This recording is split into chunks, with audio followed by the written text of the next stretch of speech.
My name's Rod. I'm a 50-year-old father of three.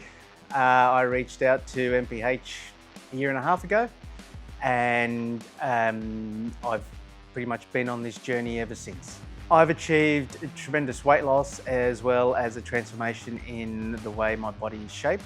I've achieved education in knowing what I can, what I can't, how my body works, what I can eat, what I can't eat.